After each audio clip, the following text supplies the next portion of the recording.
Selamat malam Bapak Ibu. Oke, kita akan melanjutkan PA kita. Sebelum itu kita tundukkan kepala, kita berdoa.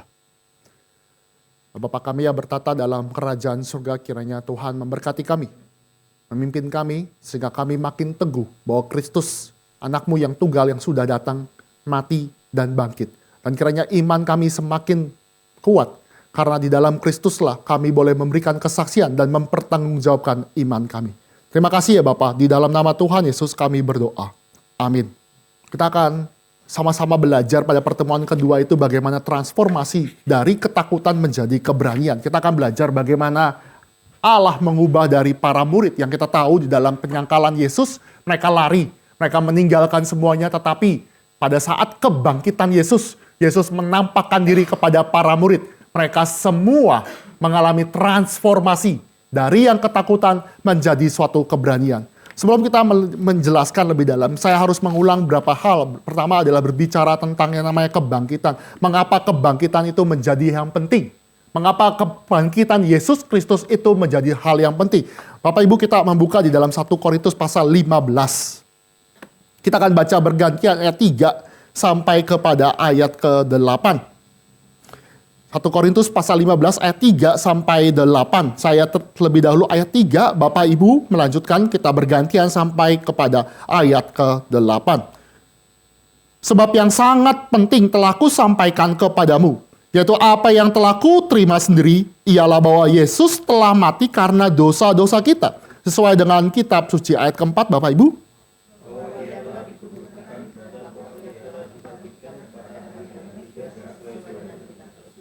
Bahwa ia telah menampakkan diri kepada Kefas dan kemudian kepada ke-12 muridnya.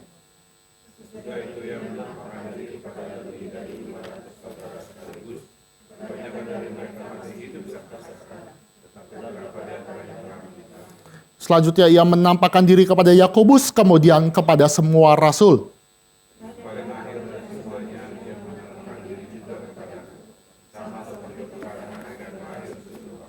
Bapak Ibu, ini berbicara tentang kebangkitan, ini sangat kental sekali berbicara kebangkitan dan mengapa hal itu penting. Suatu kali C.S. Lewis pernah bertanya sama temannya, mengapa air bisa mendidih? Temannya menjawab, ya gampang, air mendidih itu kalau misalkan 100 derajat Celcius. Pada tekanan tertentu, air itu dipanaskan dan mendapatkan kalori yang cukup, maka air itu bisa menjadi mendidih. C.S. Lewis menjawab, enggak. Mengapa air mendidih? Karena dia mau minum kopi. Kenapa? Karena apa yang ditanyakan oleh C.S. Lewis adalah mengapa air itu bisa menjadi mendidih. Orang tersebut, temannya itu menjawab dengan pertanyaan bagaimana? Apa? Bagaimana? Itu menjelaskan secara saintifik. Berbicara tentang kebangkitan Yesus Kristus, pendekatan saintifik, pendekatan historis, pendekatan forensik, hanya bisa menjawab bagaimana atau bagaimana kita yakin 100% bahwa kebangkitan Yesus terjadi. Tetapi hanya Alkitab yang bisa menjelaskan kepada kita mengapa Yesus harus bangkit. Contoh lain, Bapak Ibu, berbicara tentang penciptaan. Bapak Ibu, sains bisa menjelaskan bagaimana penciptaan itu terjadi. Dari teori Big Bang, dari teori-teori yang terjadi. Dia menjelaskan bagaimana semua asumsi terjadi dan akhirnya terjadinya Big Bang. Tetapi sains tidak bisa menjelaskan mengapa terjadi penciptaan. Mengapa manusia itu ada. Mengapa terjadinya peristiwa demi peristiwa. Nah, hanya Alkitab saja yang menjelaskan mengapa perlu ada penciptaan. Bahwa segala penciptaan itu untuk kemuliaan nama Tuhan. Dan mengapa kita hadir dan diciptakan untuk memberikan kemuliaan bagi daripada seluruh ciptaan itu sendiri. Maka kita bisa mengerti. Sekali lagi, Alkitab menjelaskan mengapa. Dan saya mengatakan bahwa mengapa berita ini adalah berita kebangkitan menjadi berita yang sangat penting. Karena ini mau menceritakan pengalahan daripada maut selama-lamanya. Dan memberikan kepastian akan keselamatan dan Yesus itu benar. Bapak Ibu ini mesti mengerti juga di dalam pola kematian. Ini ada pola kematian yang sering terjadi. Di dalam penciptaan, contoh ya penciptaan Bapak Ibu. Kalau kita bicara penciptaan itu, kenapa dimulai dengan setelah menciptakan itu ada petang, lalu kan dia selalu bilang inilah petang, inilah pagi, inilah siang. Jadi Maka siklus daripada orang Yahudi itu selalu bicara ganti hari itu petang. Jadi jam 6 PM. Jam 6 PM. Kenapa? Karena Kejadian pasal pertama menjelaskan demikian. Pertama Allah itu bicara tentang namanya kegelapan, baru akhirnya ada terang. Selalu seperti ini. Nah, di dalam penciptaan itu kita mesti melihat bahwa Allah itu memberikan hint atau ada istilah namanya foreshadow. Foreshadow. Nah, ini penting di dalam yang namanya kita sastra atau di dalam film. Contoh paling gampang film. Biasanya kalau kita tahu antagonisnya siapa, biasanya penulis skrip atau yang namanya sutradara menuliskan antagonis itu dengan pola. Dengan suatu pola-pola. Misalkan ya, antagonis dibikin make up-nya dengan muka seram. Bapak Ibu lihat ya. Dia belum melakukan tindakan-tindakan yang jahat. Tetapi sudah di make up, dibikin nada suaranya dengan posisi yang galak. Lihat ya. Berarti ya, di dalam yang namanya literatur, di dalam seni, itu nama ada teknik foreshadowing. Nangkap Bapak Ibu? Jadi kita bisa ngerti, oh ini loh bawang merah. Ingat ya, peristiwa bawang merah, bawang putih. Ini ibu tiri. Ibu tirinya selalu dibikin seolah-olah tuh mengerikan. Make up-nya tuh bikin alisnya tebel. Terus matanya tajam. Kenapa? Padahal dia manusia biasa. Ini terjadi karena ada namanya ilmu foreshadowing. Maka sama, di dalam penciptaan juga demikian. Tuhan mau mengantisipasi suatu saat nanti petang atau kematian ini akan dikalahkan total dengan kebangkitan. Pola ini berulang-ulang. Contoh lagi Bapak Ibu, bagaimana ini terjadi walaupun dosa ini belum ada. Dosa di penciptaan belum ada. Tapi Tuhan mau menciptakan nanti kematian atau maut itu akan dikalahkan total di dalam Yesus Kristus. Lihat ya. Contoh lagi ya, pola yang sering terjadi adalah misalkan di dalam Kejadian 5 ya. Kejadian 5 itu, ini ada silsilah, Bapak Ibu bisa lihat sekilas.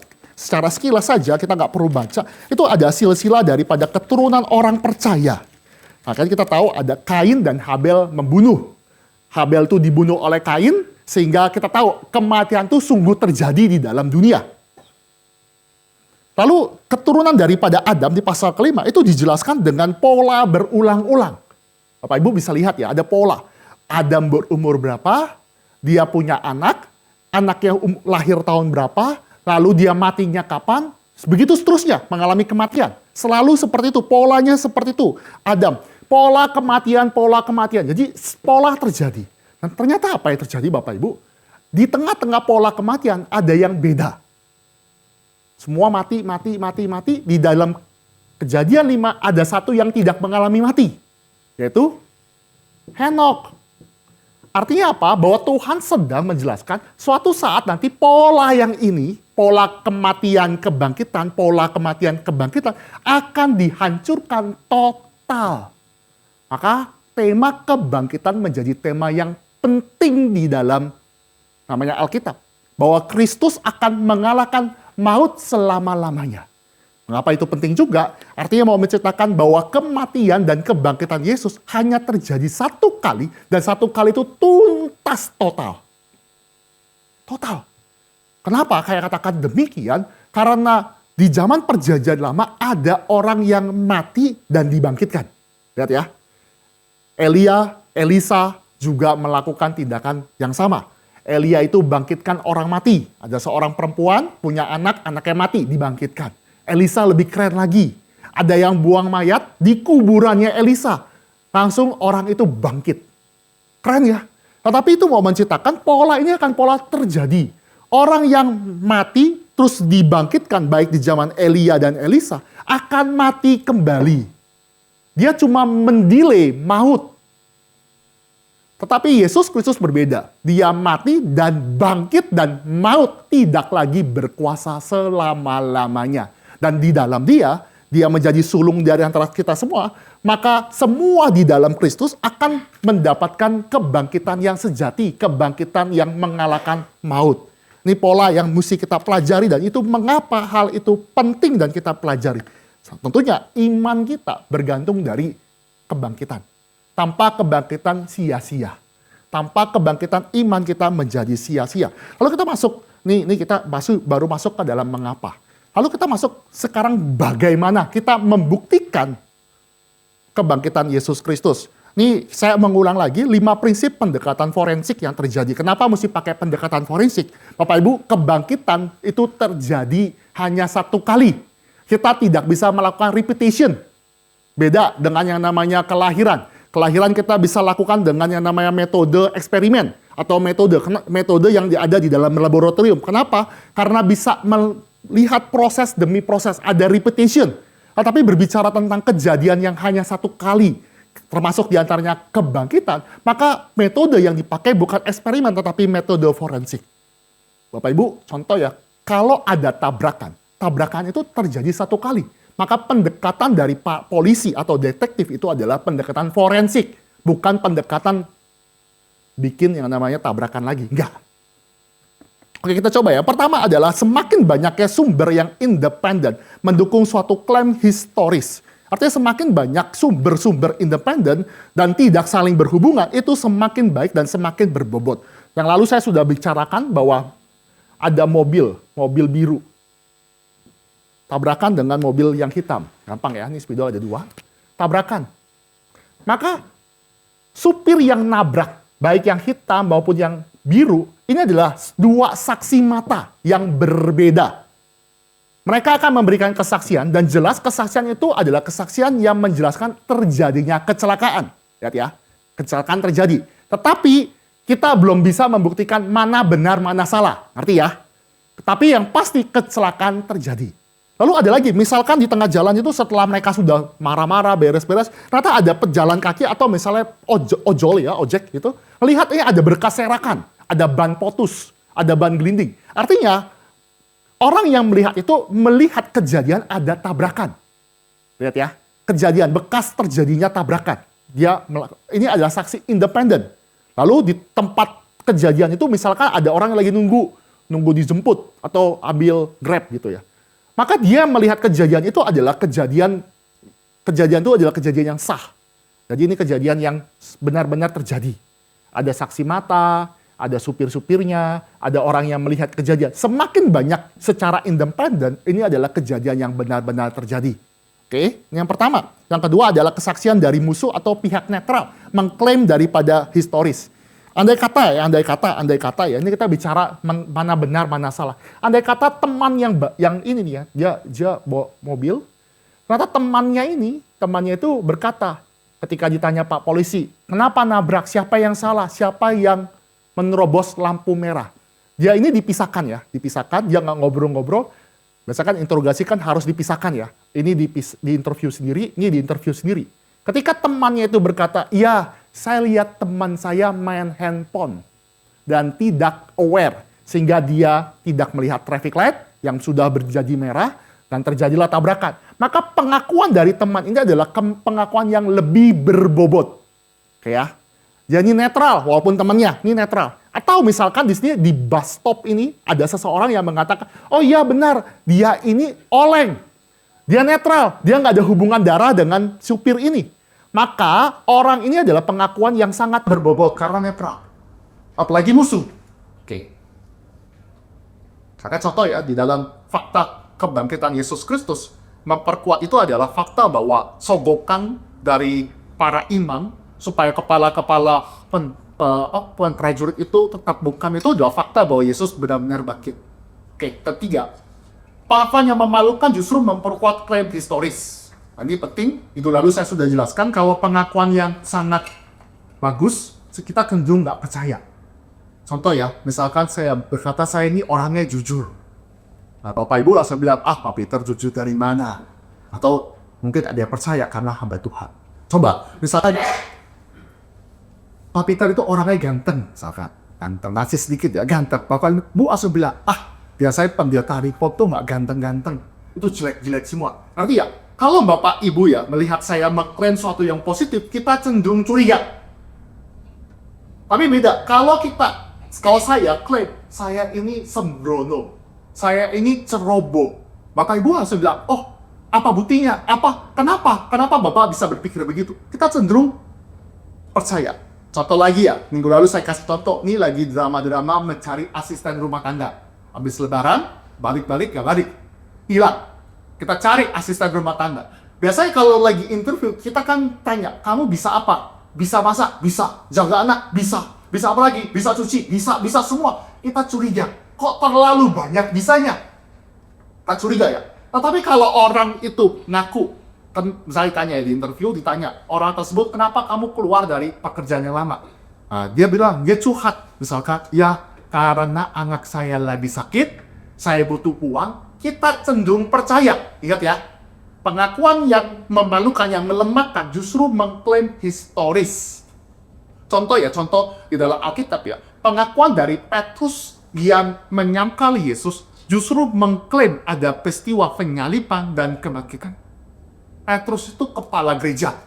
Dia kalau kepala gereja, dia bisa membuat cerita diubah histori berdasarkan keuntungan dia.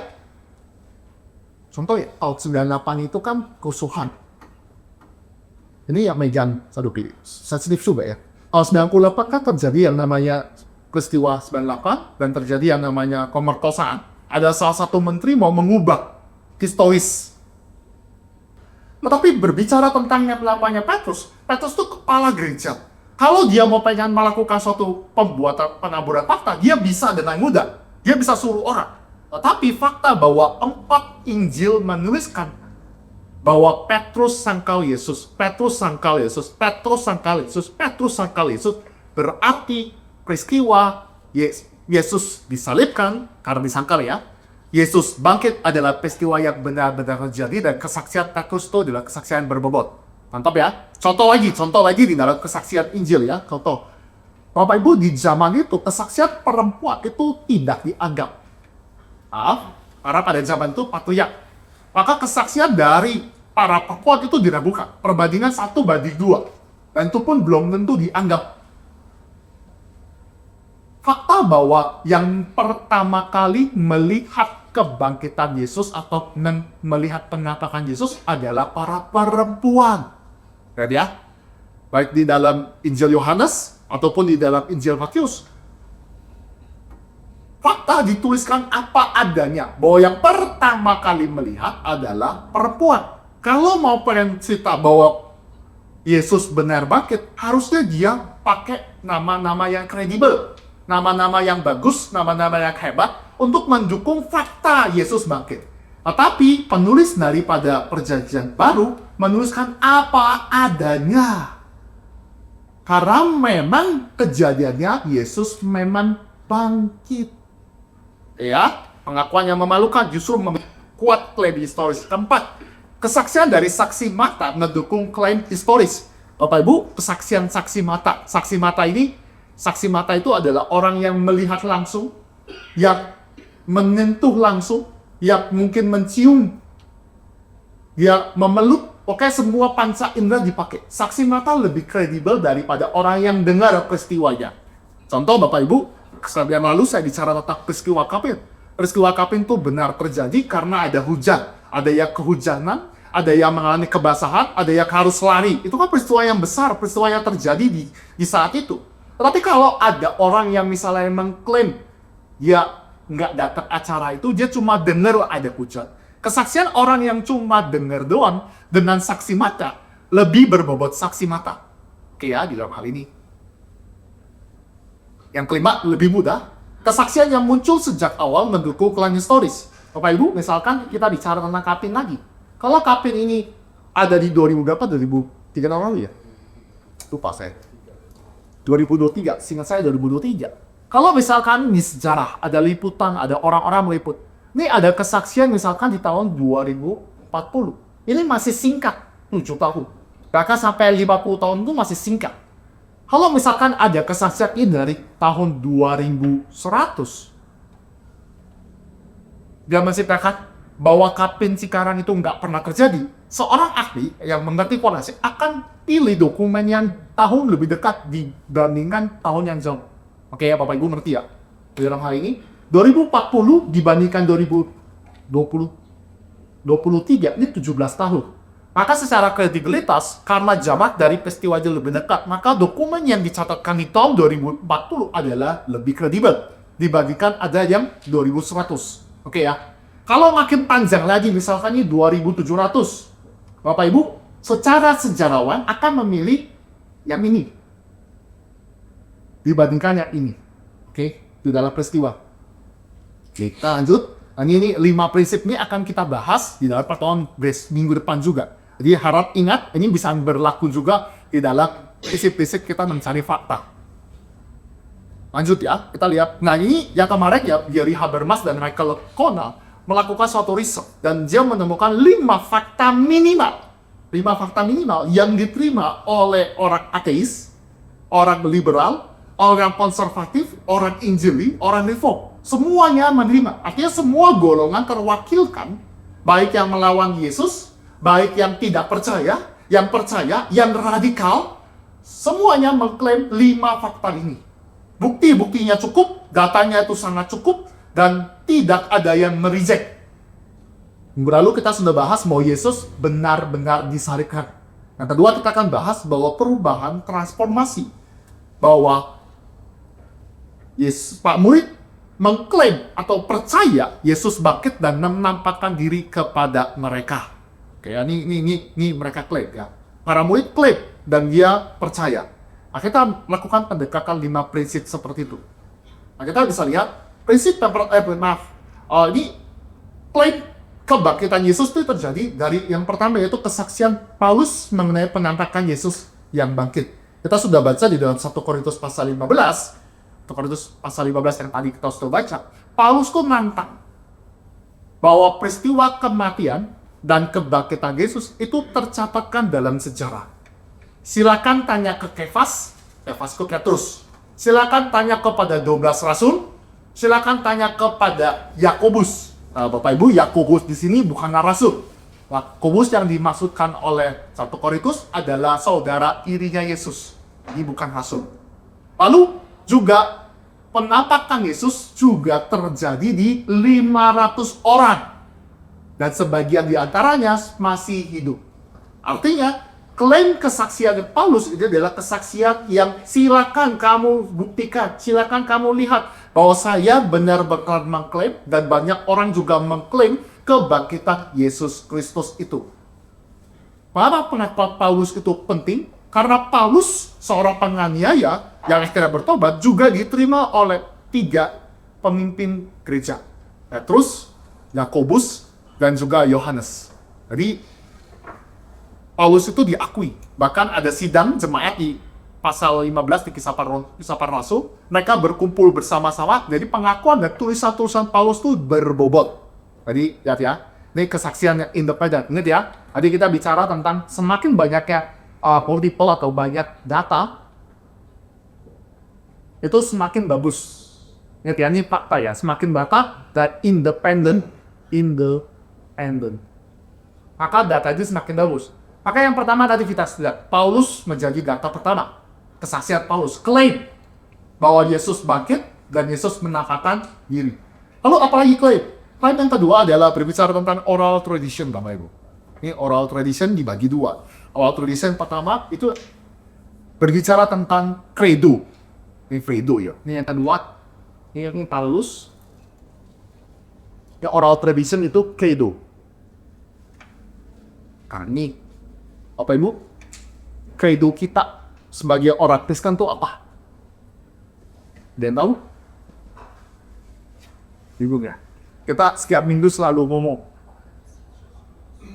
pengakuan 15 menit, Bapak Ibu.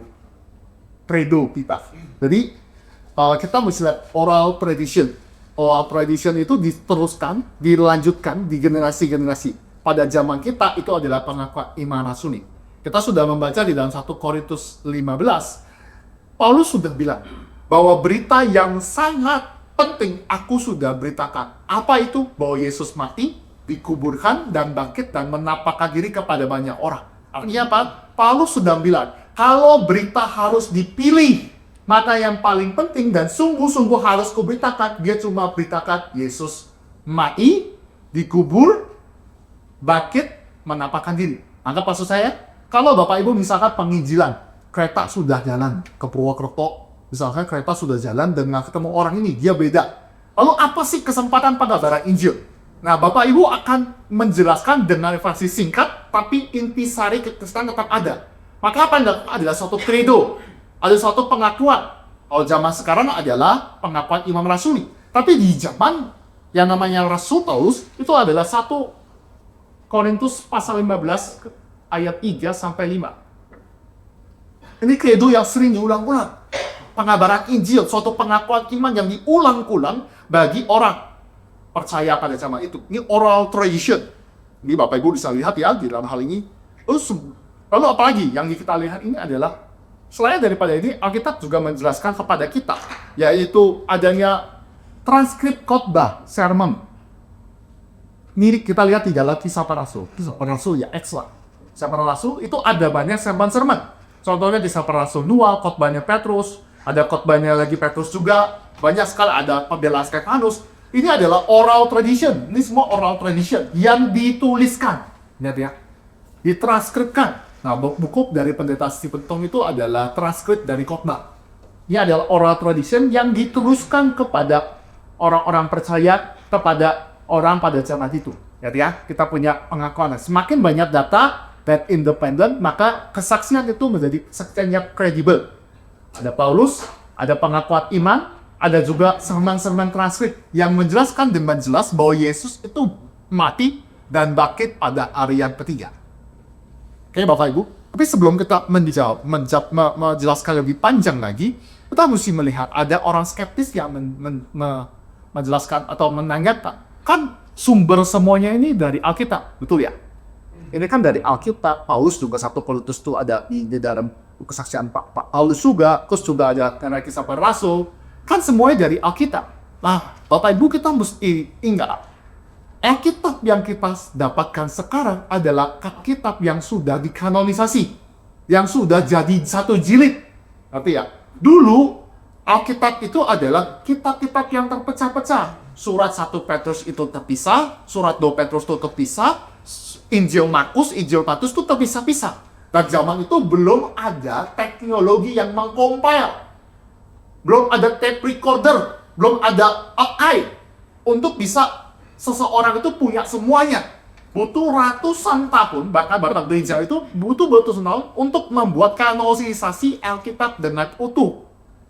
Maka kita bisa melihat apa yang dituliskan di dalam Paulus, di dalam Credo, di dalam sermon ini adalah data yang independen dan banyak. Ngerti ya? Ini valid. Ini valid dalam pendekatan itu. Selanjutnya kita lanjutkan lagi. Bapak Ibu, saya rasa ini sermon itu banyak ya. Ada Kisah Para Rasul 2, ada Kisah Para Rasul 13, ini banyak sekali. Ini begitu banyak sermon-sermon atau pembelaan Stefanus, khotbahnya Paulus, itu dituliskan. Contoh lain itu, contoh ya Bapak Ibu coba kita lihat ya, tradition yang sering terjadi itu ada, Bapak Ibu lihat di dalam Kisah Para Rasul, kita lihat ya sebagai bukti selain di dalam Kisah Para Rasul 2, itu sudah jelas sekali khotbah Petrus, ada khotbah Petrus di pasal 4, nah kita lihat di dalam Kisah Para Rasul 13. Kisah Para Rasul pasal 13, kita coba baca bergantian ayat 28 sampai 31. Kisah Para Rasul 13 ayat 28 sampai 31, saya 28, kita baca gantian sampai 31. Dan meskipun mereka tidak menemukan sesuatu yang dapat menjadi alasan untuk menghormati itu, namun mereka telah meminta kepada Pilatus supaya ia dibunuh. Dan di Credo yang sama itu terus bilang,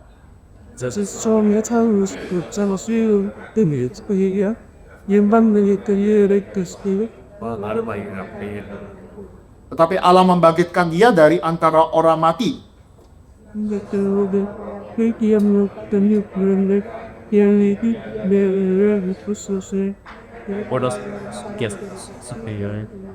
Bapak Ibu ini mirip ya, di dalam 1 Korintus 3:15, 3 sampai 5 itu ada mirip yang tadi kita sudah baca. Ini sermon yang disamarikan, ini semua adat semua. Begini sosial, independen dan juga mana.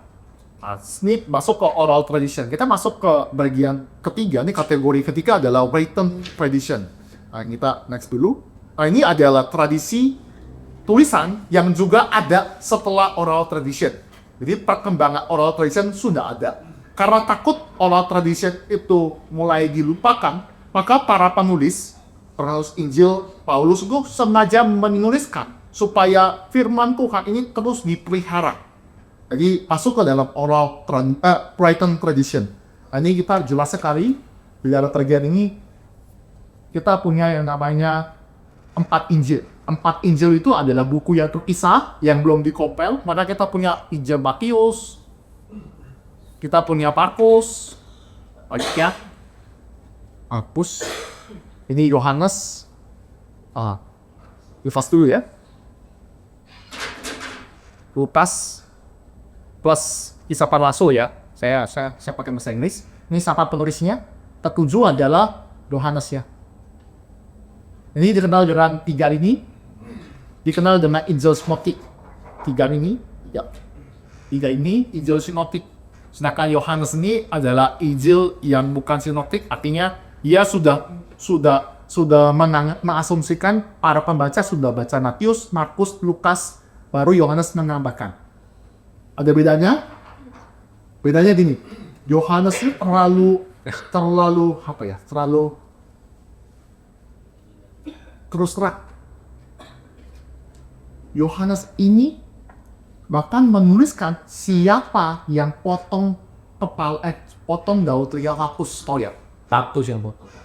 Ini Petrus. Jadi kenapa? Karena Yohanes ini saksi mata. Kenapa 3 Injil ini bungkam?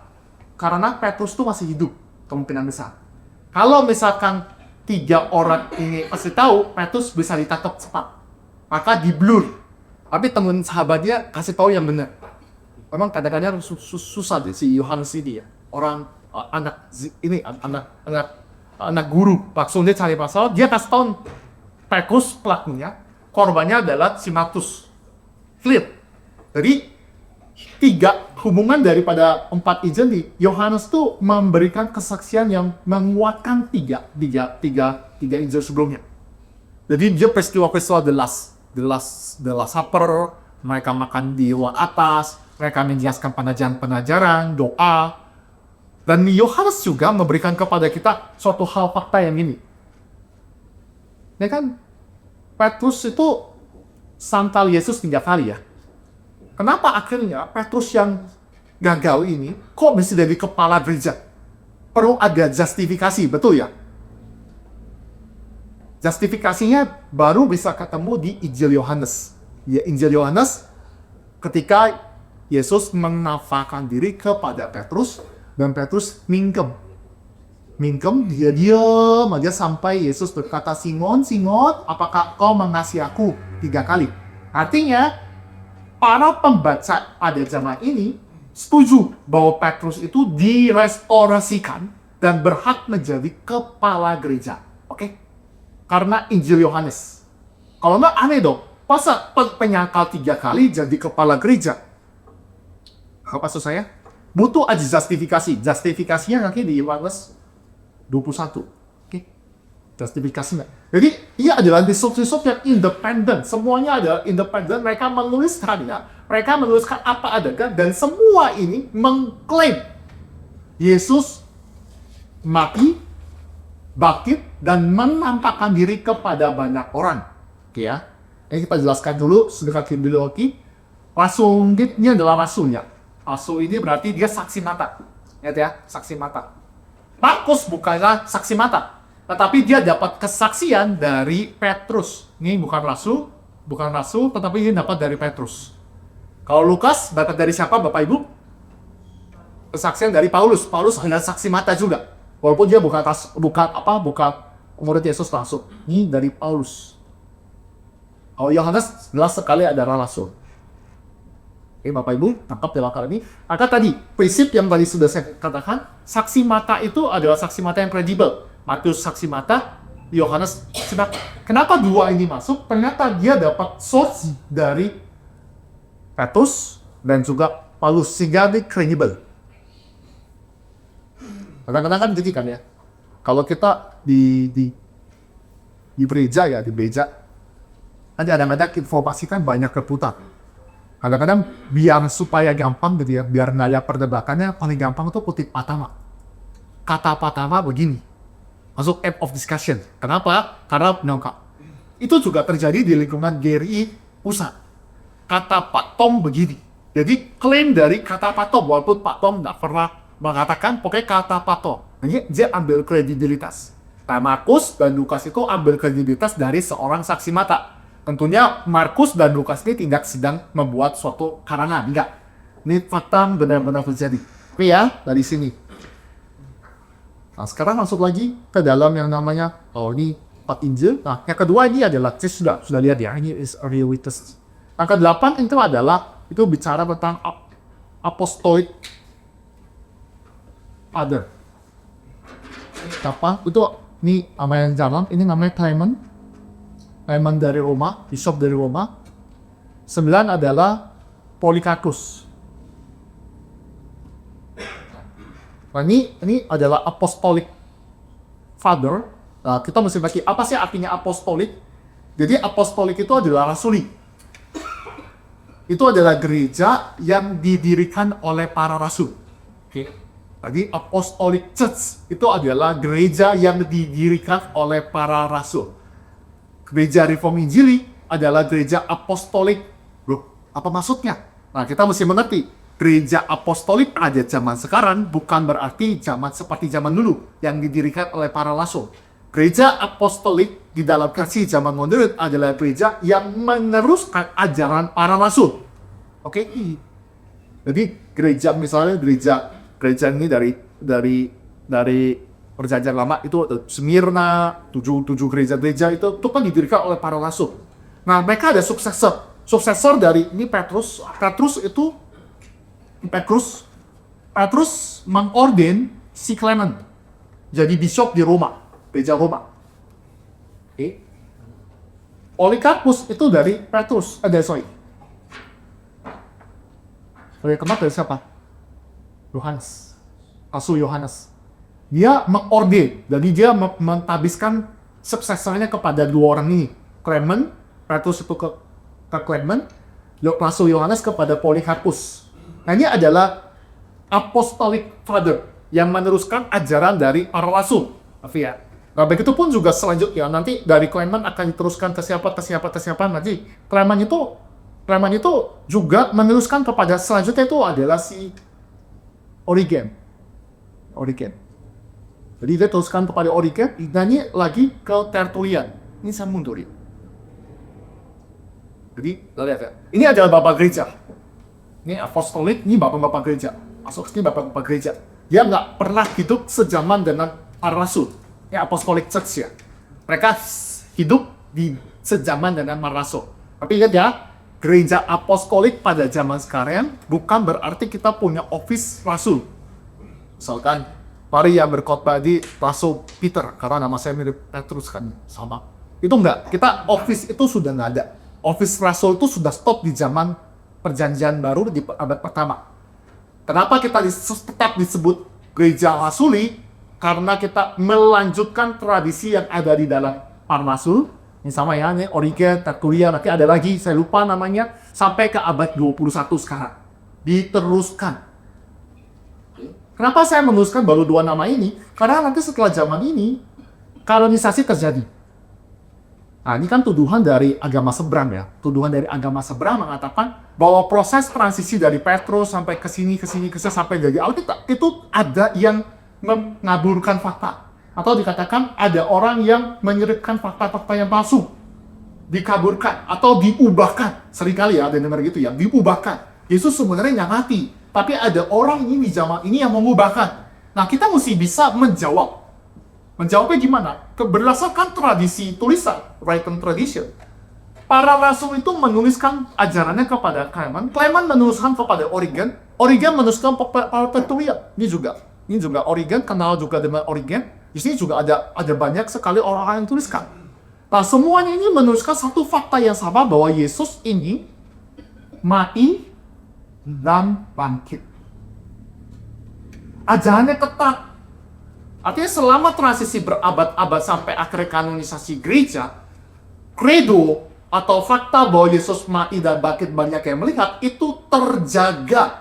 Oke ya, Bapak Ibu nangkap ya. Jadi selama proses ini tidak ada fakta-fakta asing yang salah. Contoh ya Bapak Ibu ya, contoh ya. Clement itu nggak mungkin bisa melakukan suatu perubahan doktrin karena Petrus masih hidup. Petrus akan disiplinkan. Misalkan pendiri gereja Reform Injili bukanlah Stephen Pope. Nah, kita yang sejaman itu bisa dikoreksi. ngerti ya? Dikoreksi oleh pendeta Stephen Tong sendiri, betul ya, ngerti ya, suksesornya. Lalu kalau misalkan pendeta Dr. Stephen Tong itu meninggal, berarti orang-orang yang melanjutkan gerakan reform Injili itu ngerti bahwa pendirinya adalah Pak Stephen Tong, walaupun misalkan sudah meninggal, fakta itu nggak bisa diblur. Misalkan contoh ada cucu saya yang bilang, enggak, yang dirikan itu orang lain. Nah, pasti ada orang yang pernah hidup sejaman dengan pendeta Dr. Stephen Tong mengkoreksi. Oke? Maka begitu seterusnya. Maka fakta ini terus terjaga sampai abad sekarang. Zaman-zaman balik lagi itu adalah konteks kebangkitan dan kebangkitan Yesus. Jadi, tuduhan bahwa selama transisi Alkitab itu fakta Yesus mati dan dibangkitkan itu di blur, itu adalah tuduhan yang palsu. Oke ya, Bapak Ibu. Saya cepat saja di sini karena ini Bapak Ibu bisa lihat di dalam slide itu sejarah-sejarahnya itu jelas sekali dan kita prinsipnya kita sudah mengerti. Ini Polikarpus ini bahkan Polikarpus ada yang tahu dia mati. Dia punya kutipan yang paling terkenal. Dia pernah bilang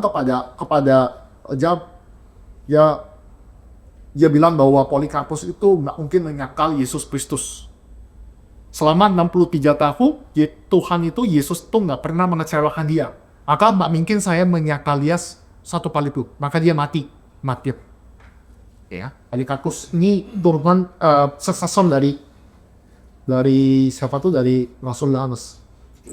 Jadi sekali lagi ya, tidak ada jarak kosong antara abad pertama sampai kepada gereja yang berkembang pada abad kedua. Tidak ada cukup waktu yang berkembang sehingga legenda-legenda itu terjadi, sehingga tersisipkan di dalam yang namanya pembacaan Alkitab. Nggak bisa tercipta. Karena sudah dikoreksi oleh Markus, koreksi oleh Clement, dikoreksi oleh Origen, koreksi oleh Tertullian, sampai tulisan ini sah di dalam kanonisasi gereja. Oke ya, yang terjadi. Lalu kedua adalah, selain mereka mengklaim, mereka juga percaya Yesus itu bangkit. Ya, mereka klaim, mereka percaya. Fakta ini adalah fakta yang perlu kita bukakan, karena mereka rela menderita bahkan mati demi fakta Yesus yang mati dan bangkit dan menampakkan diri kepada mereka. Bandingkan dengan peristiwa penyaliban, kenapa? Bapak Ibu, lihat ya, di peristiwa penyaliban, Petrus dan rekan-rekan yang lain kabur. Mereka nggak siap terima fakta itu.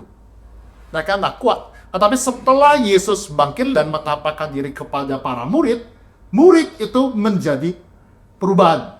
Mereka berubah, bahkan dia mengalami penderitaan dan bahkan rela martir. Contoh ya, kalau Bapak Ibu mau melakukan suatu tindakan kong kali kong, bahasa yang sudah disorot di bahasa Indonesia, kong kali kong. Misalkan masuk ke dalam kong kali kong, kita mau pengen melakukan suatu tindakan yang nggak benar. Kalau misalkan tindakan itu sampai menyangkut nyawa, biasanya orang tersebut akan bocor. Orang tersebut akan men-spill rahasia. Maka sering sekali yang namanya agen rahasia, seorang spy yang mata-mata, itu nggak boleh diberitahu keluarganya, baik mamanya, anaknya, istrinya. Kenapa? Kalau misalkan yang menderita itu adalah orang lain, kemungkinan besar seorang mata-mata itu akan memberitahukan fakta atau membukakan rahasia yang tidak boleh dibicarakan kepada musuh. Jadi, ini saya mungkin pernah cerita ya, saya pernah kong-kali-kong ngebohongin senior saya. Ini sering sekali di Kokma, saya pernah kong-kali-kong sama Sri Sakti, senior sangat sadis, maka saya kong-kali-kong supaya Dakan bisa telat sama teman saya. Saya alasan macet, padahal enggak. Padahal kita sedang nongkrong di Indomaret, males. Ternyata, nggak santai ya, kan pisah saya motor, dia mobil. Ternyata dia nyampe duluan. Padahal logikanya di Jakarta harusnya motor nyampe duluan. Dia masuk duluan, report sama senior saya. Dia bilang, kenapa? Dia jelaskan kenapa ini datangnya telat. Teman saya awalnya oke. Dia cerita, karena macet lah, ada kecelakaan, mengharang bebas. Kong-kali-kong itu terjadi. Tapi setelah disiksa ya Bapak Ibu, melakukan suatu tindakan senioritas. Teman saya ngaku, enggak, kami mampir dulu ke Indomaret. Nah, pas dia ngaku itu, saya baru datang. Kurang ajar. Saya datang, langsung saya kan kong-kali-kong sama dia, tak? Enggak, saya sama teman saya tuh ada macet, jadi kami datangnya telat. Langsung teman saya, nah ini ya Peter, saya langsung bilang, ya itulah tambahan lagi waktu zaman itu. Kenapa? teman saya cuma dikasih ditekan oleh senior, dia langsung kasih tahu fakta sebenarnya. Dia nggak siap menderita demi saya. Kurang ajar, sebel saya sama teman saya. Jadi cuma dalam waktu kurang dari 10 menit, dia sudah kasih tahu fakta. Nah sekarang kita lihat, kalau misalkan fakta kebangkitan Yesus adalah fakta yang dibuat-buat, maka banyak orang yang nggak mau menderita. Dalam hitungan 1 hari, 2 hari, 3 hari, berita kebangkitan Yesus adalah kebangkitan yang sia-sia. Banyak orang yang meninggalkan, toh itu berita bohong.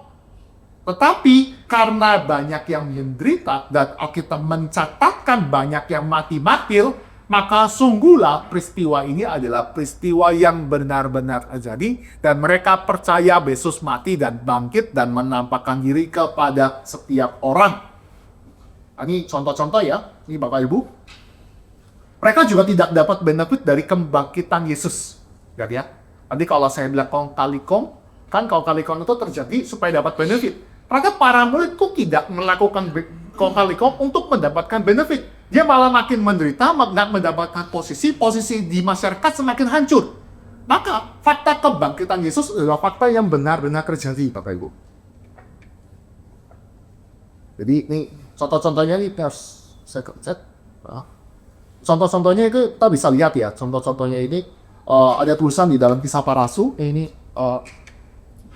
Mississippi.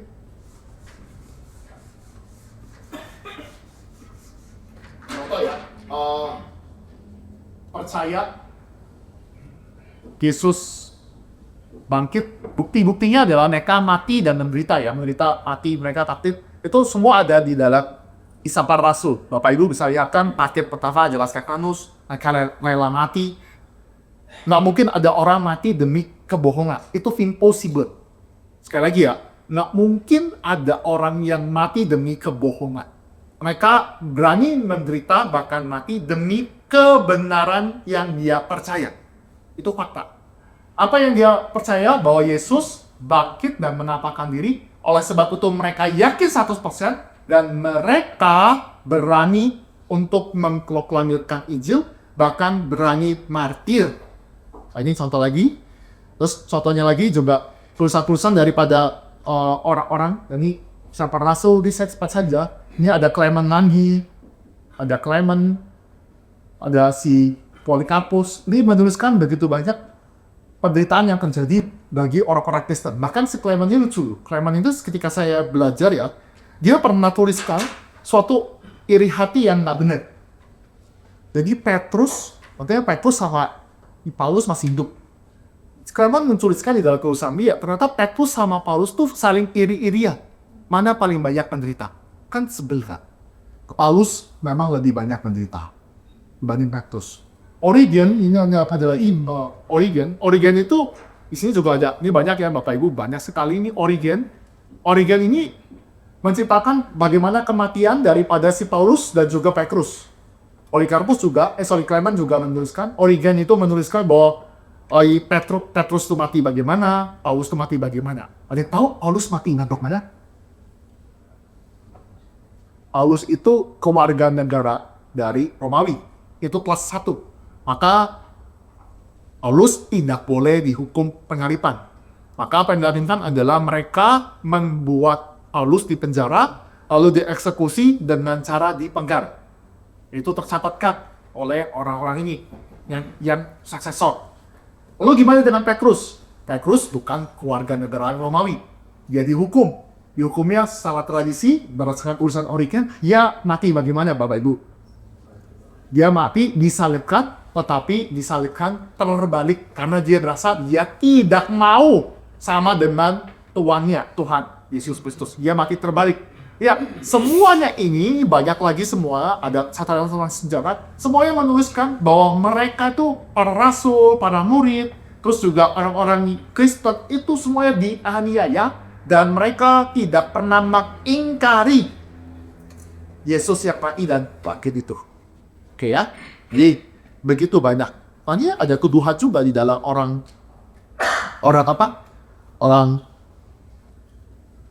ini kita lihat ya di dalam orang ateis. Boleh slide ini? Pertahankan buka agama lain juga rela menderita dan mati demi kebenaran yang percaya. Betul lah? Ada yang pakai bom bunuh diri agama tertentu, terus dia masuk, meledak. Berani mati kak? Bahkan orang ateis pun juga melakukan hal yang sama demi apa yang dianggap benar. Betul ya? Betul ya? Kita mesti, apa jawaban Bapak Ibu? Betul kan? Agama lain juga melakukan hal yang sama, ada partir di agama-agama tertentu. Juga ateis pun juga berani mati demi apa yang dianggapnya dia benar. Apakah fakta-fakta ini mengaburkan fakta Yesus bangkit? Justru enggak. Kita mesti lihat bahwa jawaban daripada Gary Habermas dikatakan bahwa memang agama-agama lain, bahkan para ateis pun juga berani mati, berani menderita demi apa yang dianggapnya benar. Justru melihat adanya, justru ini adalah suatu poin bahwa penganut daripada believers daripada agama tersebut itu mengerti bahwa doktrin yang dianutnya atau kebenaran yang dianutnya itu adalah kebenaran yang benar.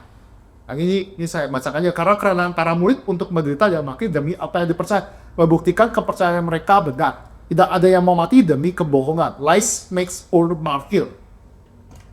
Oh ya, dalam hal ini ya. Baik agama lain mati martir, berarti membuktikan apa yang dianggapnya benar. Cuma nanti kita tes ya, mana yang benar. Nanti ada tes berikutnya di dalam pertemuan-pertemuan berikutnya, pertemuan terakhir. Saya katakan diri ya, di dalam pertemuan pertama ini kita tahu ya, kita nggak bisa namanya mutually eksklusif. Artinya, kebenaran yang mutually eksklusif itu tidak bisa ada. Contoh ya, hadis kemarin minggu lalu saya lihat 1 tambah 1 sama dengan 4. Satu saat yang sama, 1 tambah 1 nggak bisa sama dengan 3. Betul ya? Ini kan fakta. Ini eksklusif. Kalau 1 tambah 1 sama dengan 2, dia tidak mungkin 1 tambah 1 sama dengan 3. Oke ya? Artinya, kebenaran fakta A ini benar, atau fakta B ini salah. Atau sebaliknya, fakta B ini benar, fakta A ini salah. Atau bisa juga dua-duanya salah. Nah, di dalam agama kita mengklaim suatu tindakan eksklusif, yaitu apa? Yesus sebagai Tuhan dan Juru Selamat satu-satunya. Artinya kalau dia satu-satunya Juru Selamat, dia klaim eksklusif. Klaimnya eksklusif. Maka agama lain yang mengklaim ada jalan keselamatan lain, itu bertentangan. Perlu ujian mana yang lebih kredibel. Oke ya, dalam hal ini. Nanti kita akan lihat perkataan Yesus itu perkataan yang benar terjadi dan dibuktikan. Dan semuanya sungguh-sungguh terjadi. Maka saya katakan agama lain, contohnya agama Segam yang dekat dengan kita, itu bisa ditanyakan suatu penjelasan yang salah. Karena fakta sejarah, mereka menuliskan faktanya itu berdasarkan waktu yang sangat jauh, 6 abad. Ini secara kesaksian itu tidak bisa dipertanggungjawabkan. Dan dalam hal ini ya, saya lanjut lagi dalam hal ini, sebelum masuk pada kesimpulan dan tanya jawab, ternyata ateis pun akhirnya dengan pendekatan 5 fakta minimal ini, mereka percaya bahwa secara historis, mereka percaya bahwa para murid, baik Petrus, semua murid-murid, benar-benar melihat Yesus yang mati dan bangkit. Jadi orang ateis sah mengklaim. Lalu, bahkan orang liberal pun, Adolf Buchmann, juga setuju pendekatan ini. Bahwa fakta murid mula-mula percaya adanya kebangkitan. Ya, jadi semuanya fakta minimal, baik orang ateis, baik orang percaya, baik liberal, baik yang melawan Yesus Kristus, setuju bahwa ada perubahan para murid. Saya langsung aja kesimpulan bahwa setuju bahwa para murid mengklaim bahkan percaya Yesus bangkit dan menampakkan diri kepada mereka. Dan kedua, mereka setuju para murid mengalami perubahan dari ketakutan dan penyakalan menjadi berani memberitakan Injil bahkan sampai martir. Oleh sebab itu, kebangkitan Yesus adalah fakta sejarah yang harus diterima oleh semua golongan. Oke ya, Bapak Ibu mengerti dalam hal ini sulit sekali menghancurkan fakta sejarah mengenai kebangkitan Yesus Kristus. Silakan, saya stop sampai di sini. Minggu depan kita akan bahas lebih dalam lagi bagaimana perubahan murid secara lebih detail. Ini saya masih masuk dalam metodologi, not pakai metodologi yang kemarin, dipakai ke dalam apa yang menjadi argumen. Silakan Bapak Ibu jika ada yang mau ditanyakan. Silakan Pak Gerzing. Pak Joji dulu. Oke, timbangan dulu. Soalnya. Malam Pak Peter. Ya, malam. Ya Pak Peter. Saya coba membayangkan diri saya adalah seorang umat Yahudi saat itu. Ya. Coba bayangkan dulu ya Pak. Jadi ketika saya bayangkan, saya meratap secara logika bahwa Yesus itu tidak dibangkitkan. Mengapa? Secara logika. Karena yang pertama kali selain di kitab Matius, orang yang pertama kali melihat kubur itu terbuka adalah para penjaga. Sebagai saksi utama seharusnya para penjaga. Kecuali di Matius dia mengatakan bahwa malaikat ada ketika Maria itu ada, baru batu itu terguling. Maria tidak bisa tetapi di Lukas, Markus, dan Yohanes, Maria datang setelah kubur itu terbuka. Jadi secara saksi pertama itu adalah si penjaga yang akhirnya disuap. Ya. Itulah saksi yang paling utama sebenarnya, secara logika ya Pak.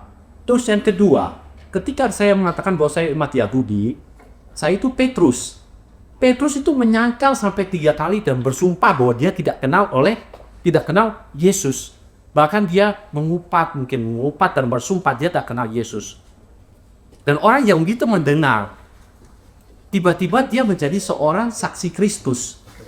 Kira-kira, mungkin dibayar supaya dia tidak mengumpat. Jadi supaya dia membela Yesus Kristus. Itu saksi yang kedua Petrus. Begitu pula dengan Paulus.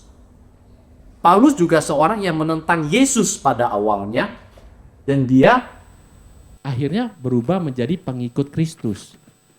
Nah, ini yang dilihat sama umat Yahudi. Kan posisi saya sebagai umat Yahudi nih, Pak. Jadi posisi saya sebagai saksi utama menyatakan bahwa kubur Kristus itu dicuri. Oke. Yang kedua, Petrus juga menyangkal Kristus. Yang ketiga, Paulus menentang. Kemudian tadi Bapak bilang bahwa mungkin nggak bahwa suatu kebohongan itu akan Tadi Bapak bilang suatu kebohongan itu bisa jadi kebenaran. Ya bisa jadi Pak.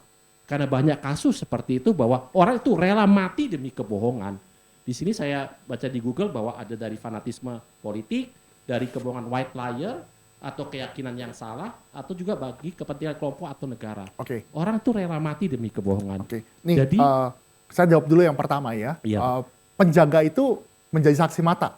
Tapi saksi mata itu juga banyak Pak. Saksi mata itu bukan, para penjaga itu tidak melihat kebangkitannya. Dia hanya tahu kubur Yesus kosong. Jadi nanti fakta yang ini, Pak, boleh di slide-nya. Fakta yang kelima itu akan dibuktikan di dalam argumentasi itu. Contoh ya Pak Joy. Pak Joy itu rumahnya kemalingan. Fakta ya. Akhirnya fakta yang didapatkan adalah, bisa jadi malingnya itu dari diri sendiri, bisa jadi kan. Bisa juga ada orang internal mencuri. Bisa juga dari eksternal. Tapi fakta bahwa rumah Pak Joy kecurian, ada barang yang hilang, tidak bisa diabaikan kan. Sama dong. Ketika fakta kubur kosong, baik pihak lawan mengklaim Yesus nggak bangkit, lalu pihak yang percaya itu Yesus bangkit, tidak meniadakan fakta kubur itu kosong. Jadi, apa yang argumentasi yang pertama Pak Joy itu justru membuktikan kubur Yesus kosong. Lalu masuk ke dalam argumen berikutnya, kok bisa kosong? Oke, salah satu sebenarnya para prajurit itu terima sogokan. Kalau dia terima sogokan, berarti membuktikan memang kubur Yesus itu kosong. Kalau misalkan paling gampang membuktikan bahwa Yesus tidak pernah bangkit, gampang. Tinggal masukin ke kuburnya, buka sama-sama, langsung live streaming. Masih ada kubur kosong, masih ada mayat Yesus, maka Yesus nggak pernah bangkit. Permasalahannya kubur Yesus kosong dan mayat Yesus tidak pernah ditemukan. Maka ini memberi satu indikasi ada peristiwa lain selain pencurian mayat, bisa juga kebangkitan. Itu yang pertama, Pak. Jadi itu saksi pertama, tapi ada saksi perempuan. Yang kedua, bagaimana tentang Petrus yang menyangkal dan juga Paulus. Nah, sini saya melihat di dalam bagian ini, saya lihat di dalam kedua. Mereka itu, yang poin kedua, mereka tidak mendapatkan benefit dari kebangkitan Yesus. Ini mesti lihat. Orang kong kali kong untuk dapat sesuatu. Masalahnya, Petrus dan Paulus tidak mendapatkan benefit. Paulus itu posisinya tinggi. Dia punya hak untuk menghancurkan kekristenan. Dia punya surat sakti. Posisi dia bagus, kerajaan Romawi, warga negara Romawi. Kenapa dengan fakta kebangkitan Yesus, fakta penampakan Yesus ketika dia pergi ke Damsak, itu mengubah hidup dia. Maka fakta itulah fakta yang benar-benar menjadi perubahan radikal oleh Paulus. Karena nggak mungkin ada orang yang, ya memang kalau dibilang, apakah mereka tidak dapat benefit dari kebangkitan Yesus? Jawabannya ya dan tidak ya. Ya pasti mereka dapat upah di surga ya. Saya nggak ngomong ini di dalam konteks itu ya. Tetapi dalam konteks materi, dia nggak dapat. Oke? Petrus juga. Dia mendingan jadi penjala ikan. Lebih untung, Pak. Banyak orang yang bilang jadi hamba Tuhan itu berat. Memang berat, Pak. Mendingan jadi pebisnis. Betul, itu setuju. Petrus itu mau jadi lanjutin profesinya lagi menjadi penjala manusia karena melihat penampakan Yesus yang mengutus dia. Oke ya, Pak? Jadi dalam hal ini penjelasan Bapak itu bisa saya bantah. Bahwa memang Petrus mengalami transformasi, Paulus juga mengalami transformasi. Cuman Pak, saya mau tanya juga kan Pak, sama seperti ketika kita bilang bahwa itu kedua penjaga itu disuap, itu berdasarkan versi siapa Pak? Itu bisa saja dibilang versi siapa dia disuap. Nah ini kan pertanyaan juga, kan versi di Alkitab. Sedangkan umat Yahudi gak percaya bahwa kedua penjaga itu disuap. Jadi kan ya... Yang suap mereka itu pemimpin agama, berarti orang Yahudi Pak. Iya, tapi kan versi Alkitab Pak yang berkata seperti itu. Umat Yahudi secara awam, umat Yahudi yang menyalibkan, apakah tahu berita di bahwa penjaga disuap? Kan nggak tahu Pak. Gini, kita lihat peristiwa bahwa kubur Yesus kosong itu tidak terbantahkan oleh ekstra biblikal. Betul. Jadi sejarawan, baik sejarawan Kristen maupun sejarawan Yahudi yang nggak percaya Kristus, itu menuliskan ada peristiwa penyalipan dan sampai sekarang bikin keributan. Yaitu orang Kristen bikin keributan. Nah itu nggak bisa disangkal Pak, fakta itu. Jadi saya lupa mau ngomong. Oh gini Pak, perubahan radikal itu penting Pak, mesti kita amati. Contoh ya, jika Bapak Ibu ya, Pak Joy lah, Pak Joy punya 3 anak ya. Ketika ikut KKR, dengar firman Tuhan, dia percaya Yesus dan sungguh-sungguh percaya, hidupnya berubah. Pasti Pak Joy sebagai orang tua bingung. Dek, kamu kenapa sih? Ada apa sih? Nah itu pasti kan ada trigger mengapa misalkan anak Pak Joy yang dulunya mungkin ada dosa-dosa kecil, ada yang lawan orang tua bisa berubah. Pasti ada trigger. Nah trigger itu tanya-tanya. Sama, Petrus penyangkal, Paulus itu penyiksa. Kok bisa dengan waktu sangat cepat dan radikal berubah karakter? Pasti ada satu peristiwa. Peristiwa apa? Dan saya mau klaim, peristiwa itu adalah kebangkitan Yesus dan penampakan kepada mereka. Gitu Pak. Kan perlu ada Pak, ada orang tiba-tiba kok bisa berubah radikal. Pak Joy usaha asuransi ya Pak. Tiba-tiba ada orang datangin Bapak, kok awalnya ditawarin kok susah banget. Tiba-tiba mau pengen ngajuin diri buat asuransi. Pasti Pak Joy curiga, ada apa?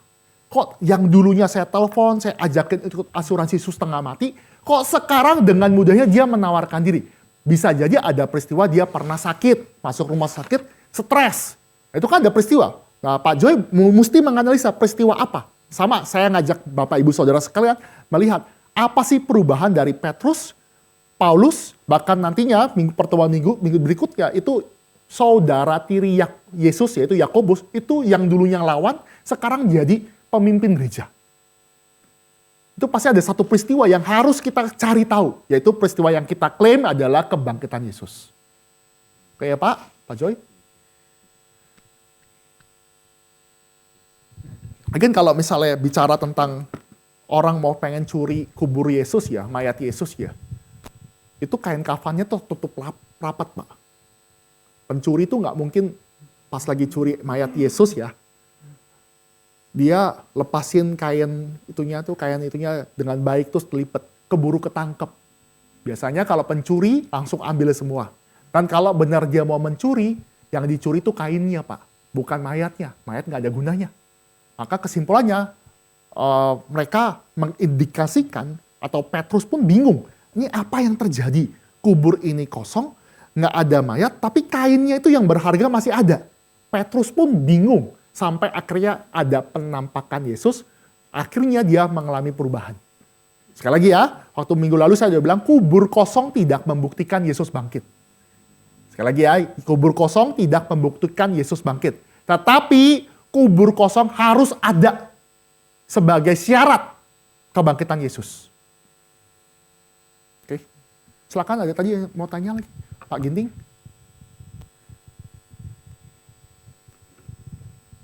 Tadi kan kita punya kredo tadi itu Pengakuan pengakuan iman, betul. Iman rasul ya Pak. Terus tadi gereja itu gereja yang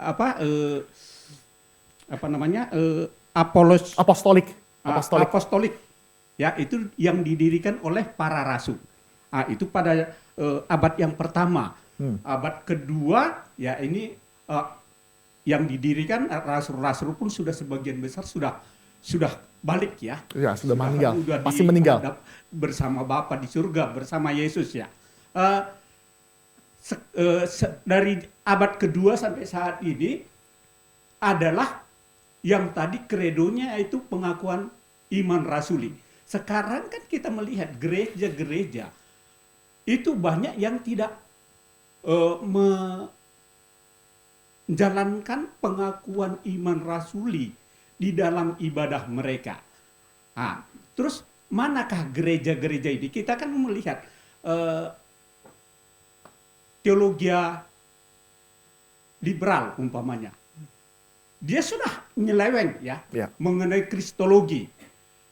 Yang paling jelas kita lihat mungkin karismatik juga mungkin juga meleweng karena yang ditonjolkan justru mujizat-mujizat. Kalau di sana tidak mengakui mujizat, tadi di sana itu justru yang membesarkan mujizat dan kemakmuran ya.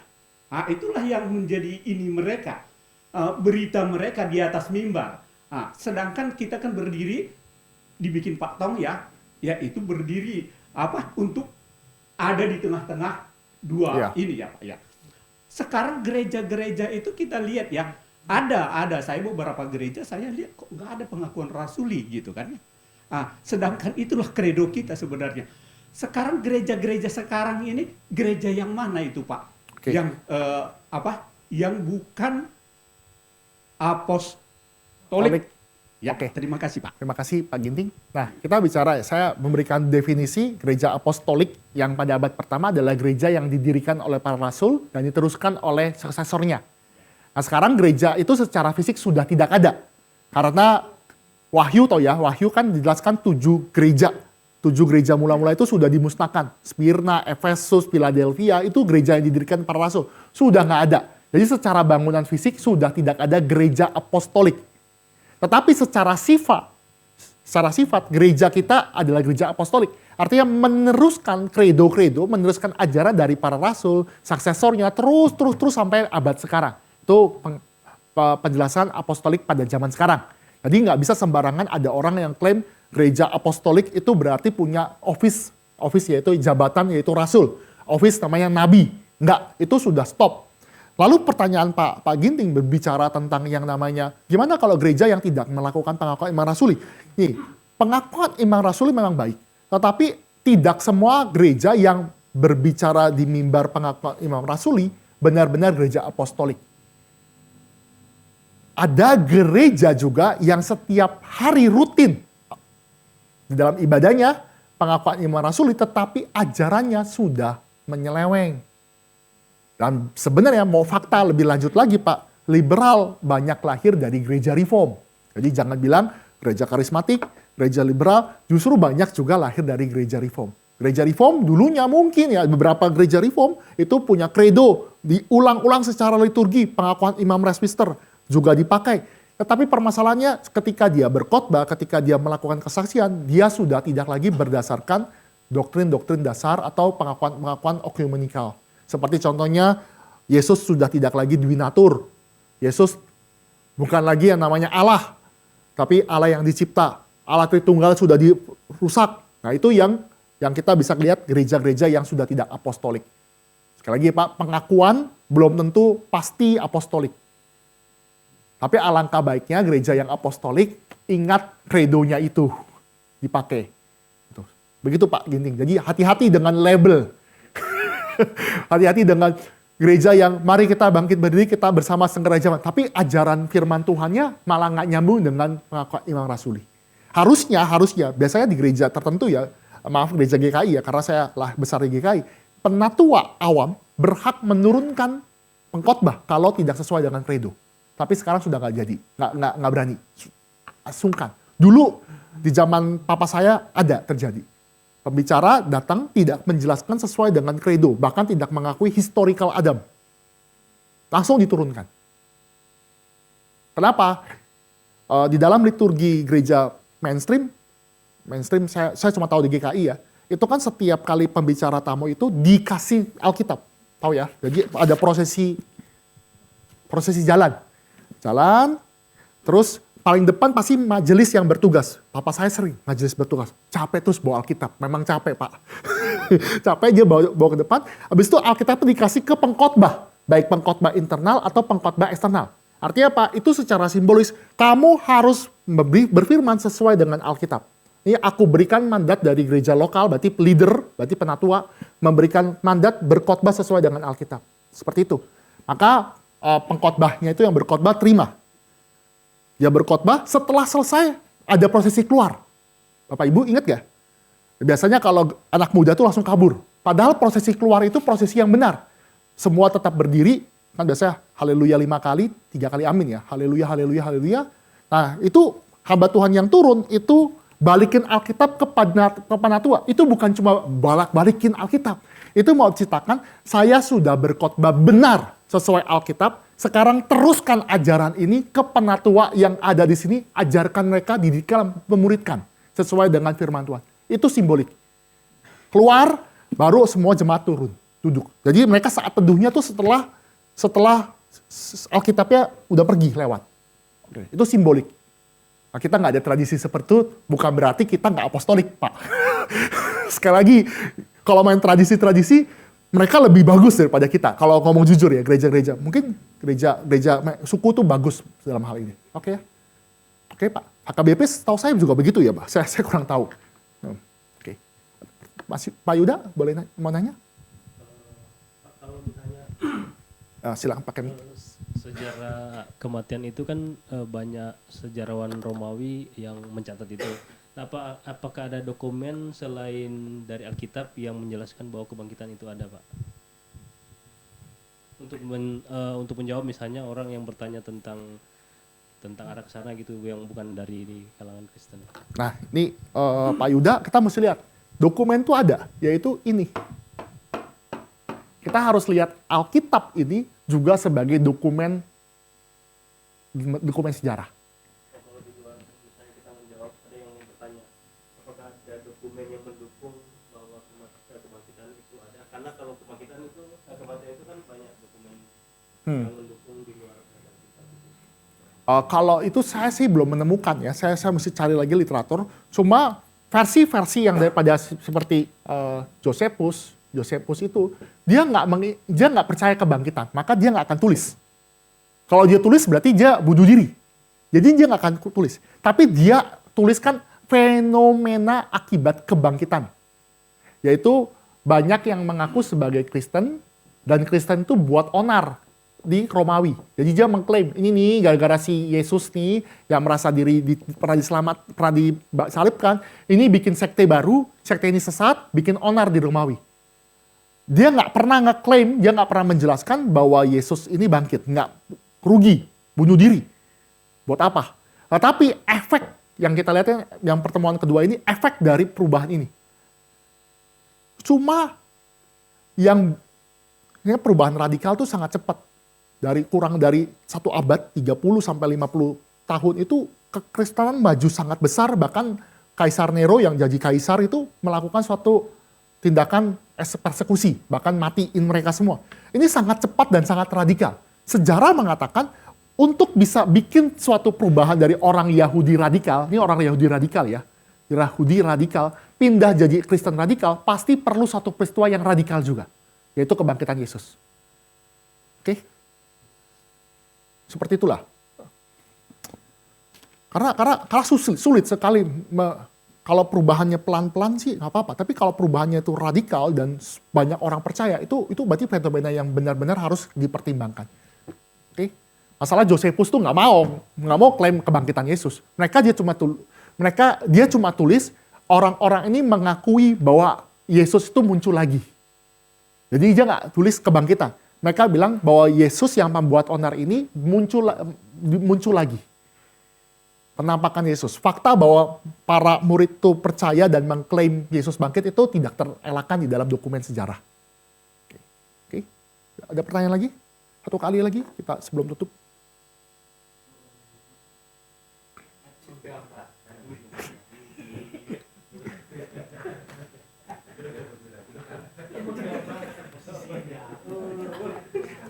Orang sedikit ya, orang Yahudi tuh nggak pernah mau menyembah manusia sampai kapanpun karena dia punya traumatis yang sangat besar zaman pembuangan. Mereka nggak pernah mau, tetapi mereka bisa menyembah Yesus sebagai Tuhan, artinya itu memang benar Yesus adalah Tuhan. Oke, silakan Pak.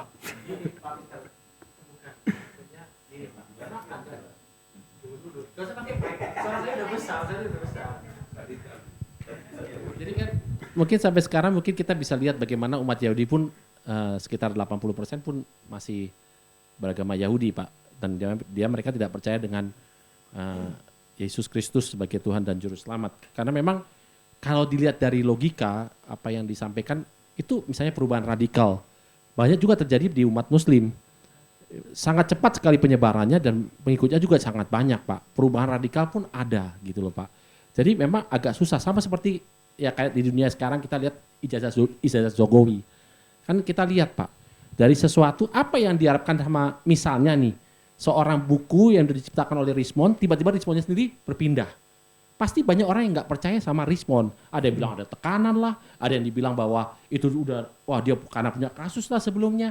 Jadi itu mungkin bisa terjadi juga sama Petrus, Pak. Kan logika ya, Pak. Kita menganggap kita logika ya, Pak. Bermain dengan logika. Jadi kita jangan anggap bahwa kita pengikut Kristus, Pak.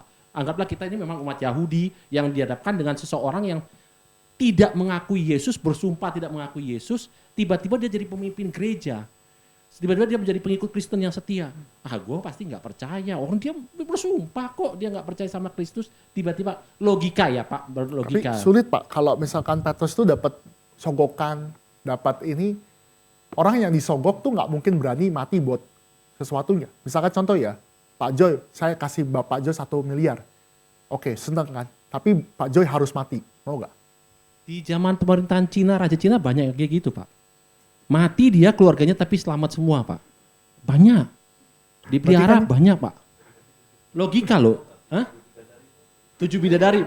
Itu banyak, buktinya 7 bidadari aja orang banyak dibohongin, banyak berarti yang kan mau, dia Pak. Berarti kan gini, dia berani, sekali lagi tesis statementnya balik lagi. Berarti dia terima karena dapat benefit lebih banyak. Masalah Petrus nggak dapat benefit, Pak. Bantu. Kalau bicara tentang benefit ya, kalau orang yang tadi yang percaya akan bangkit itu, mungkin ini ya yang membuat mereka itu berbalik itu kan ya mungkin Roh Kudus ya. Betul, Pak. Roh Saya Kudus. ngomong Roh Kudus. Jadi kalau mungkin Yahudi ini belum dapat Roh Kudus, jadi suka membantah. Betul, Pak. Ini jujur aja, Pak. Ini yang meneliti kebangkitan Yesus tuh banyak, Pak. Banyak yang dapat gelar doktor, profesor itu dari kebangkitan Yesus. Benar, baik yang percaya, baik yang bukan percaya. Jadi mereka mendapatkan benefit dari peristiwa ini. Jadi sebenarnya gitu loh. Kalau nggak Tuhan bukakan di dalam hatinya, Roh Kudus nggak mungkin. Ini Pak Ruhut ketemu orang di pasar misalkan contoh ya. ceritakan ini bagus logikanya. Orang itu belum tentu percaya, Pak. Kenapa? Ya, nantilah saya pikir-pikir lagi. Tunggu sampai benar-benar ada kesaksian dalam Roh Kudus, dalam hati kita di Roh Kudus itu yang berbicara, baru itu yang mengubah. Karena salah satu apologet ya, itu Pak Bejoli. Pak Bejoli itu pernah sharing, saya dengar sharingnya itu, dia pernah ceritakan semuanya itu panjang sejam, 2 jam gitu kepada orang Muslim. Ceritakan gitu, dan no argumen lagi. Dia terima semua argumen dari Pak Bejoli. Lalu abis itu calling dong. Jadi gimana Pak? Mau terima Yesus sebagai Tuhan dan Juru Selamat gak? Jawabannya mengecewakan. Nanti ya, saya pikir-pikir dulu gimana keluarga saya. Itu kalau bukan karena perubahan Tuhan radikal yang ini nggak bisa Pak. Contoh lagi Pak. Di sini kita percaya bahwa olahraga itu bagus. Penting buat kesehatan. Tahu olahraga bagus, belum tentu melakukan. Oke. Sama ya Pak, jadi tahu kalau misalkan makan gula-gula itu bikin kesehatan menurun, belum tentu kita stop makan gula. Jadi beda ya antara pengetahuan dan iman. Oke, itu. Oke lah ya Pak, kita pas jam 21, kita tutup, mari kita tundukkan kepala, kita berdoa. Allah Bapa kami yang bertata dalam kerajaan surga, sekali lagi Tuhan, kami mengucap syukur Tuhan memberkati kami dengan kebenaran firman Tuhan. Tuhan berikan kami firman Tuhan, Alkitab, dan bahkan pendukung-pendukung lain. Sehingga membuktikan bahwa kematian daripada anak-Mu dan kebangkitannya menjadi suatu bukti perubahan bagi gereja. Gereja yang ada di tempat ini pun tidak bisa terlepas daripada pekerjaan Roh Kudus yang mengubahkan kami semua. Sehingga kami sungguh-sungguh beriman dan percaya kepada Engkau yang mengutus anak-Mu. Terima kasih ya Bapak, biarlah gereja ini terus melakukan pekerjaannya, memberitakan firman Tuhan kepada orang-orang tidak percaya. Tapi kami juga berdoa kiranya orang-orang yang beriman, orang-orang yang sudah percaya sejak lahir, boleh sungguh-sungguh punya pengertian yang benar, bahkan memberikan pertanggungjawaban iman di tengah-tengah orang yang menanyakan. Terima kasih ya Bapak, kami berdoa hanya di dalam nama Tuhan Yesus. Amin.